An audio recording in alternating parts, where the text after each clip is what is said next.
ድሃ ሆነው እንዲቀሩ የሚያደርጉ 5 ልማዶች። በየወሩ ቤት ኪራይ ለመክፈል ከሚታገለው ሰውና በአጠገቡ ካለው ሚሊዮነር መካከል ያለው ልዩነት ብዙውን ጊዜ ከሚያገኙት የደሞዝ መጠን ጋር ሳይሆን ደሞዛቸው እጃቸው ከገባ በኋላ ከሚያደርጉት ነገር ጋር የተያያዘ መሆኑን ያውቃሉ? አብዛኛው ሰው የገቢ ችግር እንዳለበት ያስባል። ነገር ግን እውነታው የልማድ ችግር ነው። መጥፎ ልማድ ላለው ሰው $1 ሚሊዮን ብትሰጡት በአንድ ዓመት ውስጥ ድሃ ይሆናል። ነገር ግን የባለጸጋ አስተሳሰብ ካለው ሰው ሁሉንም ነገር ብትወስዱበት በአጭር ጊዜ ውስጥ ሁሉንም መልሶ ይገነባል። ዛሬ ሰበቦችን እናስወግዳለን። የፋይናንስ ባልዲዮ እንዳይሞላ ቀዳዳ ሆነው የሚያፈስሱ 5 ልማዶችን እንመለከታለን። እነዚህን ቀዳዳዎች ካልደፈኑ በባልዲ ውስጥ የፈለጉትን ያህል ውሃ ቢቀዱ ሁልጊዜ ባዶ ሆኖ ይቀራል።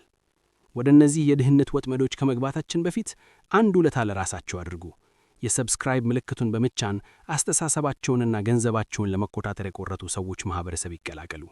የፋይናንስ የወደፊት ህይወቶን ለመለወጥ ዝግጁ ከሆኑ ደግሞ አሁኑኑ የላይክ ምልክቱን ይጫኑ። አሁን ወደ ሥራው እንግባ።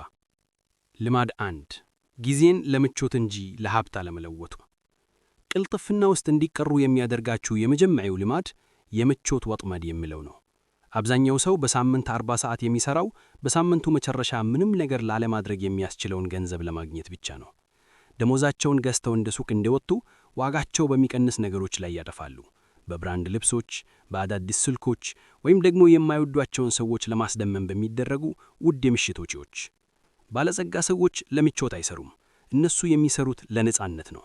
ትርፍ ገንዘባቸውን ወስደው ሀብት ይገዙበታል። እነሱ ተኝተው ሳሉ ገንዘብ ወደ ኪሳቸው የሚመልሱ ነገሮችን። ገንዘቧ ሁልጊዜ ወደ ውጭ ብቻ ቢፈስ ከሆነና ተመልሶ የማይመጣ ከሆነ ሕይወትን እየገነቡ ሳይሆን ለራሳችሁ እስር ቤት እየከፈላችሁ ነው። ከሸማችነት ወጥታችሁ ባለ ሀብት መሆን አለባችሁ። ዛሬ ለፍላጎት የሚያወጡት እያንዳንዱ ብር ነገ ለነጻነቱ ሊዋጋሉ የሚችልን ወታደር አሳልፈው እንደመስጠት ነው። ልማድ 2 የአንድ ቀን ቀጠሮ ማሳደር። ደሞዝ ሲጨመርልኝ መቆጠብ እጀምራለሁ። ልጆቹ ሲያድጉ ያንን ቢዝነስ እጀምራለሁ። ስለ ኢንቨስትመንት በሚቀጥለው ዓመት እማራለሁ። ይህ የድህነት ቋንቋ ነው። ነገ እሰራዋለሁ ብሎ ማሳደር በጣም ውድ ዋጋ የሚያስከፍል መጥፎ ልማድ ነው። ለምን? ምክንያቱም የጊዜን ጥቅም ስለሚያጡ ነው። ጊዜ ተመልሶ የማይገኝ ብቸኛ ነገር ነው። በገንዘብ ዓለም ደግሞ ጊዜ ገንዘብን የሚያባዛ ትልቅ መሳሪያ ነው። ትክክለኛውን ጊዜ መጠበቅ ትልቅ ስህተት ነው። ትክክለኛው ጊዜ የሚባለው አእምሮ እርሶ ባሉበት እንዲቀዘቀዙ የሚያቀርብልዎት ውሸት ነው። ድሆች ፈቃድ ይጠብቃሉ፣ ባለጸጋዎች ግን ፍርሃት እያለባቸውም እርምጃ ይወስዳሉ። አንድ ቀን ማለቱን ከቀጠሉ የባንክ ሂሳቦ ሁልጊዜ ዜሮ ሆኖ ይኖራል። ባሉበት ቦታ ባለውት ነገር አሁኑኑ ይጀምሩ። በቀን 10 ብር ቢሆንም ወይም በቀን 30 ደቂቃ ስለ ገንዘብ መማር ቢሆንም ይጀምሩ። የመጠበቅን ልማድ ይስበሩ። ካልሆነ ግን ዕድሜውን ሙሉ በስኬት የጠበቃ ክፍል ውስጥ ያሳልፋሉ። ልማድ 3 በድሃ አስተሳሰቦች መከበብ። ይህንን ሰምተው ይሆናል። እርሶ የቅርብ ጊዜውን ከሚያሳልፉባቸው 5 ሰዎች አማካኝ ውጤት ናቸው። የቅርብ ጓደኞቻው ስለ ኢኮኖሚው የሚያማርሩ፣ ስለ ዝነኞች ወሬ የሚያወሩ እና ሎተሪ እንዲያድናቸው የሚጠብቁ ከሆነ የእርሶ ዕጣ ፈንታ ያው ይሆናል። ድህነት ተላላፊ ነው፣ በገንዘብ ሳይሆን በአስተሳሰብ። ጓደኞቻው ገንዘብ የክፋት ሁሉ ስር ነው ወይም ሀብታሞች የታደሉ ብቻ ናቸው ብሎ የሚያምኑ ከሆነ እርሶ ወደ ላይ ለመሞከር በሞከሩ ቁጥር ባለማወቅ ወደ ታች ይስቧቸዋል። ስለ አዳዲስ ሐሳቦች፣ ስለ ኢንቨስትመንት እና ስለ እድገት የሚያወሩ ሰዎችን ዙሪያው ያሰባስቡ። ባላችሁበት ክፍል ውስጥ ካሉ ሰዎች ሁሉ አዋቂውና ባለራእዩ እርሶ ከሆኑ የተሳሳተ ክፍል ውስጥ ናችሁ ማለት ነው። አካባቢያችሁን የሚቀየሩበት ጊዜ አሁን ነው። ልማድ 4 በስሜት መነፋትና ያለ ዕቅድ መውጣት።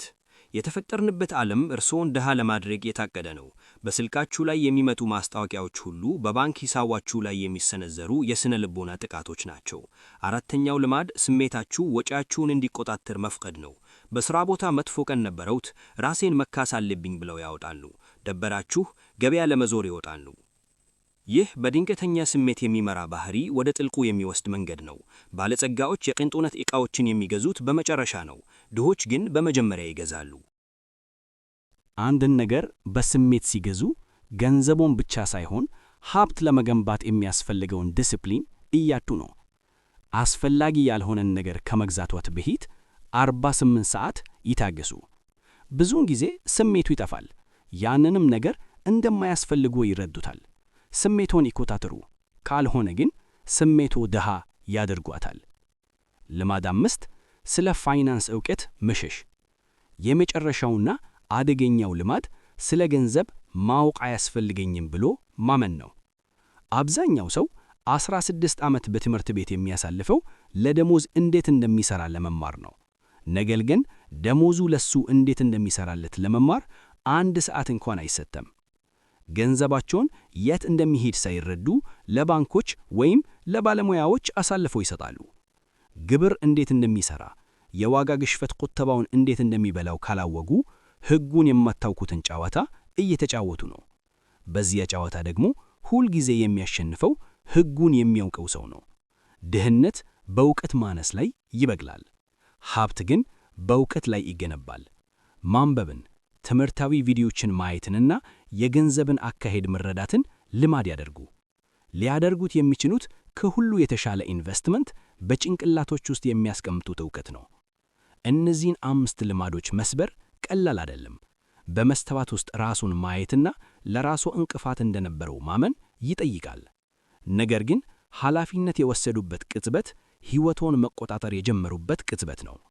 ከዛሬ ጀምሮ የሕይወት አቅጣጫ የመቀየር ኃይል አለዋት። ይህ መልእክት ልቦን ከነካው መስማት ለሚገባው ሌላ ሰው ይህን ቪዲዮ አጋሩ። ስለ ስኬት አስተሳሰብ ጥልቅ ትንታኔዎችን ለማግኘት ሰብስክራይብ ማድረጋችሁን አይርሱ።